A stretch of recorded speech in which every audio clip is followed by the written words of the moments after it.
మతాల్లోకి మారిన తరువాత కూడా ఎస్సీ హోదాను ఉపయోగించుకోవడం రాజ్యాంగాన్ని మోసం చేయటమని ఉత్తరప్రదేశ్లోని అలహాబాద్ హైకోర్టు పేర్కొంది.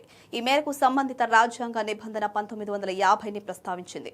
హిందూ, బౌద్ధ, సిక్కు మతాలకు చెందిన వారు కాకుండా ఇతర మతాల వారిని ఎస్సీ వర్గానికి చెందిన వారిగా గుర్తించడం సాధ్యం కాదని ఆ నిబంధన స్పష్టం చేస్తోందని తెలిపింది.